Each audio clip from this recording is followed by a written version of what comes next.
Comme nous avons pu le voir dans la précédente vidéo, il faut savoir prendre du recul par rapport à nous-mêmes pour essayer de mieux s'analyser. Sauf que on se rend compte que si on essaye de s'analyser d'un point de vue externe, en réalité la connaissance de soi est impossible car nous nous analysons en tant que sujet et non en tant qu'objet. Parce que pour se connaître, il faut savoir juger et pour juger, il faut savoir prendre de la distance. Sauf que nous, comme nous pouvons avoir des problèmes de confiance en nous, par exemple, nous ne nous aimons pas assez ou un abus de confiance également, nous nous aimons trop. Nous sommes donc soit trop sévères, soit trop indulgents avec nous-mêmes et donc en réalité on ne se juge pas bien. À ce moment-là, on essaye donc de se tourner vers un ami ou une personne proche parce qu'on peut se dire que ces personnes-là sont plus à même de nous juger parce qu'elles nous analysent en tant qu'objet avec leur subjectivité certes, mais ces personnes-là nous analysent en tant qu'objet et non en tant que sujet comme nous. Par exemple, le juge, lors d'un procès, il est plus à même de juger l'accusé que lui, il n'est à même de se juger lui-même. Sauf que, du coup, d'autres questions se posent alors. Faut-il choisir un ami proche ou étranger? Quelle est la bonne distance à prendre pour se connaître véritablement avec nous-mêmes? Donc, tu vois, on se rend bien compte que si l'on doit essayer de prendre du recul par rapport à nous-mêmes et donc d'avoir un point de vue externe sur nous, c'est que cette connaissance ne vise pas seulement à décrire, mais elle sert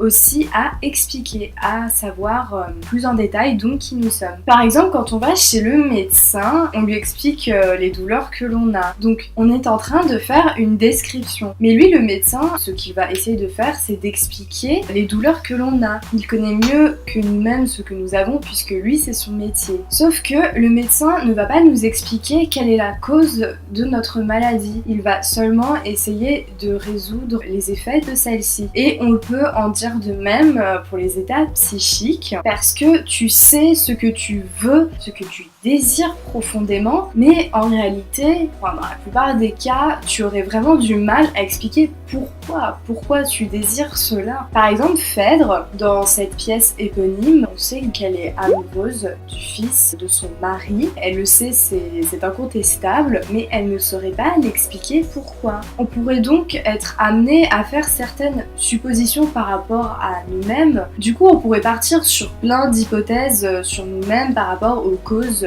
qui font qu'on désire telle ou telle chose. Et là, en l'occurrence, on pourrait peut-être dire que Phèdre est tombée amoureuse de son beau-fils parce qu'elle a peur de vieillir, ou peut-être parce qu'elle a peur de la solitude, etc., etc. Et cela est donc le point de départ de Freud, c'est-à-dire qu'en réalité, Phèdre sait très bien pourquoi elle est amoureuse d'Hippolyte, mais inconsciemment. Elle n'a donc pas accès à cette connaissance. Et Freud expliquerait que ce sont des désirs refoulés qui surgissent dans notre inconscient. Et on peut avoir accès à ces désirs refoulés à travers le rêve, par exemple. Du coup, comment on ferait pour essayer de mieux se connaître? Eh bien, ce serait en dialoguant avec les autres, parce que grâce à eux, on peut faire des lapsus, et cela trahit parfaitement une pensée inconsciente que l'on avait. On peut également analyser nos rêves en essayant de comprendre leur signification car les rêves sont souvent porteurs de messages cachés et ces messages cachés en réalité traduisent notre inconscient. Et on peut également aussi pratiquer la sophrologie par exemple. Par conséquent, tu vois, on pourrait parler de l'exemple de la maladie. Une personne peut par exemple tomber malade parce qu'elle n'ose pas avouer son épuisement. Alors